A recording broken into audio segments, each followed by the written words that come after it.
Okay, ಎಲ್ಲ ರೆಡಿನಾ? ನಾಳೆ ದಿವಸ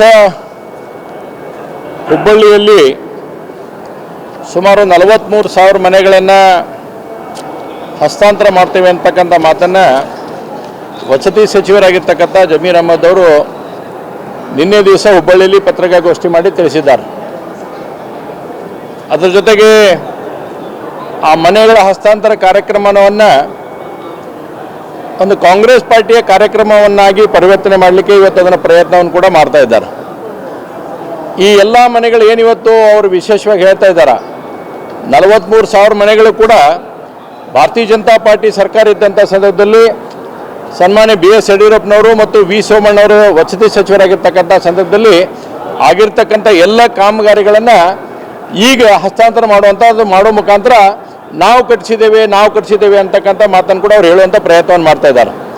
ನಾನು ಭಾಳ ಸ್ಪಷ್ಟವಾಗಿ ಹೇಳಕ್ಕೆ ಇಚ್ಛೆಪಡ್ತೀನಿ, ಈ ಸರ್ಕಾರ ಬಂದ ಮೇಲೆ ಇವತ್ತಿನವರೆಗೂ ಒಂದು ಕೂಡ ಅಡಿಗಲ್ಲನ್ನು ಎಲ್ಲಿ ಕೂಡ ಹಾಕುವಂಥದ್ದಾಗಿಲ್ಲ. ಹೊಸ ಮನೆಗಳಿಗೆ ಒಂದೊಂದು ಮನೆಗಳನ್ನು ಕೂಡ ಸ್ಯಾಂಕ್ಷನ್ ಮಾಡ್ತಕ್ಕಂಥ ಪ್ರಯತ್ನ ಈ ಸರ್ಕಾರ ಕಡೆಯಿಂದ ಆಗ್ತಾ ಇಲ್ಲ. ಆದರೆ ನಾಳೆ ನಡೀತಕ್ಕಂಥ ಕಾರ್ಯಕ್ರಮಕ್ಕೆ ಮಾನ್ಯ ಕೇಂದ್ರ ಸಚಿವರಾಗಿರ್ತಕ್ಕಂಥ ಶ್ರೀ ಪ್ರಹ್ಲಾದ್ ಜೋಶಿ ಅವರು ಹುಬ್ಬಳ್ಳಿಯಲ್ಲಿ ಇರ್ತಕ್ಕಂಥವ್ರು, ಅವ್ರನ್ನೂ ಕೂಡ ಇನ್ವೈಟ್ ಮಾಡಲಾರ್ದಂಥ ಪರಿಸ್ಥಿತಿಗೆ ಇವತ್ತು ಸರ್ಕಾರ ಬಂದಿದೆ ಅಂದರೆ ಇದೊಂದು ನಾಚಿಕೆಗೇಡಿನ ಸಂಗತಿ ಅನ್ನೋಂಥದ್ದನ್ನು ಕೂಡ ನಾನು ಈ ಸಂದರ್ಭದಲ್ಲಿ ಹೇಳಕ್ಕೆ ಇಚ್ಛೆಪಡ್ತೇನೆ. ಒಬ್ಬ ಕೇಂದ್ರ ಸಚಿವರು ಕ್ಯಾಬಿನೆಟ್ ಸಚಿವರಾಗಿರ್ತಕ್ಕಂಥ ಪ್ರಹ್ಲಾದ್ ಜೋಶಿ ಅವ್ರನ್ನ ಈ ಕಾರ್ಯಕ್ರಮಕ್ಕೆ ಇನ್ವೈಟ್ ಕೂಡ ಮಾಡುವಂಥ ಆಗ್ತಾ ಇಲ್ಲ ಇವ್ರ ಕಡೆಯಿಂದ. ಯಾಕನ್ನುವಂಥದ್ದನ್ನು ಕೂಡ ಮಾನ್ಯ ಸಚಿವರು ಸರ್ಕಾರ ಇದಕ್ಕೆ ಉತ್ತರ ಕೊಡಬೇಕನ್ನುವಂಥ ಆಗ್ರಹವನ್ನು ಕೂಡ ಮಾಡ್ತೇವೆ ನಾವು.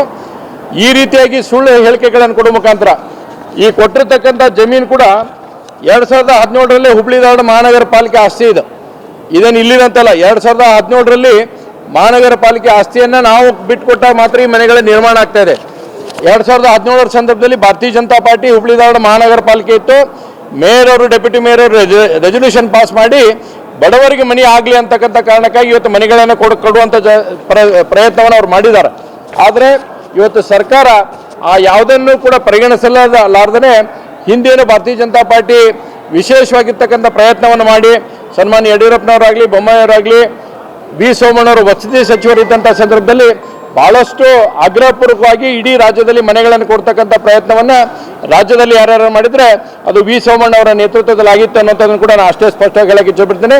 ಇವತ್ತು ಸರ್ಕಾರ ನಾಳೆ ಮಾಡ್ತಾ ಇದೆ ಕಾರ್ಯಕ್ರಮ ಮಾಡ್ತಾ ಇದ್ರೂ ಕೂಡ ಮಾನ್ಯ ಕೇಂದ್ರ ಸಚಿವರನ್ನು ಪ್ರಹ್ಲಾದ್ ಜೋಶಿ ಅವರನ್ನು ಇವತ್ತು ಇನ್ವೈಟ್ ಮಾಡಿಲ್ಲ ಅನ್ನುವಂಥದ್ದನ್ನು ಕೂಡ ನಾವು ಅವ್ರು ಅರ್ಥ ಮಾಡ್ಕೋಬೇಕಾಗತ್ತೆ. ಯಾಕಂದರೆ ಅಲ್ಲಿರ್ತಕ್ಕಂಥ ಕೇಂದ್ರ ಸಚಿವರ ಒಂದು ಸಮಯವನ್ನು ಕೇಳಿ ಡೇಟನ್ನು ಫಿಕ್ಸ್ ಮಾಡಬೇಕಾಗಿತ್ತು.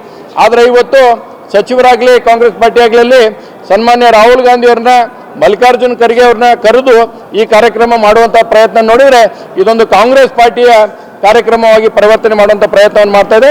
ಹೀಗಾಗಿ ಭಾರತೀಯ ಜನತಾ ಪಾರ್ಟಿ ನಾವೆಲ್ಲ ಶಾಸಕರು, ಧಾರವಾಡ ಜಿಲ್ಲೆ ಎಲ್ಲ ಶಾಸಕರು, ನಾನಾಗಲಿ ಅರವಿಂದ್ ಬೆಲ್ಲದವರಾಗಲಿ MR ಪಾಟೀಲ್ ಅವರಾಗಲಿ ನಮ್ಮ ex-MLAಗಳಾಗಿರ್ತಕ್ಕಂಥ ಶಂಕರ್ ಪಾಟೀಲ್ ಮುನೇನ್ಕೊಪ್ಪರು, ಅಮೃತ್ ದೇಸಾಯಿ ಅವರು ಆದಿಯಾಗಿ ಎಲ್ಲರೂ ಕೂಡ ನಾವು ಭಾರತೀಯ ಜನತಾ ಪಾರ್ಟಿ ನಾಳೆ ಇದನ್ನು ವಿರೋಧಿಸಿ ಭಾರತೀಯ ಜನತಾ ಪಾರ್ಟಿ ಯಾವ ಕಾರ್ಯಕ್ರಮ ನಡೀತಿದೆ ಅದರ ಸಮೀಪದಲ್ಲೇ ಭಾರತೀಯ ಜನತಾ ಪಾರ್ಟಿ ಹೋರಾಟವನ್ನು ಮಾಡ್ತೈತೆ ಅನ್ನುವಂಥದ್ದನ್ನು ಈ ಸಂದರ್ಭದಲ್ಲಿ ಸ್ಪಷ್ಟ ಮಾಡೋಕ್ಕೆ ಇಚ್ಛೆ ಪಡ್ತೇನೆ.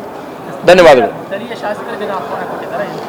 ನೋಡಿ, ನಮಗೂ ಇವತ್ತು ನಿನ್ನೆ ದಿವಸ ನಾನು ಬೆಂಗಳೂರಿಗೆ ಬರ್ತಕ್ಕಂಥ ಸಂದರ್ಭದಲ್ಲಿ ತಹಸೀಲ್ದಾರ್ ಕಚೇರಿಯಿಂದ ಕಳಿಸಿದ್ರು ಆಹ್ವಾನವನ್ನು. ಅಲ್ಲೇ ಇದ್ದವರು ಇದ್ದರು, ನಮಗೇನು ಹೇಳಿಲ್ಲ. ಆದರೆ ತಹಸೀಲ್ದಾರ್ ಕಚೇರಿಯಿಂದ ಆಹ್ವಾನ ಬಂದಿದೆ. ಆದರೆ ನಾನು ಹೇಳಿದಿಷ್ಟೇ, ಕೇಂದ್ರ ಸಚಿವರಾಗಿರ್ತಕ್ಕಂಥ ಮಾನ್ಯ ಪ್ರಹ್ಲಾದ್ ಜೋಶಿ ಅವರು ಅವರ ಸಮಯವನ್ನು ಏನಾದರೂ ಅಟ್ಲೀಸ್ಟ್ ತೊಗೋಬೇಕಾಗಿತ್ತು. ಇವತ್ತು ಅದನ್ನು ನೀವು ಕಾಂಗ್ರೆಸ್ ಪಾರ್ಟಿ ಕಾರ್ಯಕ್ರಮ ಪರಿವರ್ತನೆ ಮಾಡಿ ರಾಹುಲ್ ಗಾಂಧಿ ಅವರು ಡೇಟ್ ತೊಗೊಂತೀರಿ, ಮಲ್ಲಿಕಾರ್ಜುನ್ ಖರ್ಗೆ ಅವರು ಡೇಟ್ ತೊಗೊಂತೀರಿ, ಏನಾಗಾದರೆ ಸಾಂವಿಧಾನಿಕವಾಗಿ ಅನ್ನುವಂಥದ್ದು ಕೂಡ ಪ್ರಶ್ನೆ ಬರುತ್ತೆ. ನಾವೇನು ಅದಕ್ಕೆ ಬೇಡ ಅಂತ ಹೇಳಕತ್ತಿಲ್ಲ. ಆದರೆ ಸನ್ಮಾನ್ಯ ಪ್ರಹ್ಲಾದ್ ಜೋಶಿ ಅವ್ರ ಸಮಯವನ್ನು ಕೂಡ ತಗೊಳ್ಳಾರ್ದನ್ನ ಅವ್ರನ್ನೂ ಕೂಡ ಇನ್ವೈಟ್ ಮಾಡಲಾರ್ದೆ ಇವತ್ತು ಕಾರ್ಯಕ್ರಮ ಮಾಡ್ತಕ್ಕಂಥದ್ದನ್ನು ಭಾರತೀಯ ಜನತಾ ಪಾರ್ಟಿನ ವಿರೋಧ ವ್ಯಕ್ತಪಡಿಸ್ತೇವೆ. ನಾಳೆ ನಾವು ಹೋರಾಟವನ್ನು ಕೂಡ ಮಾಡ್ತೇವೆ.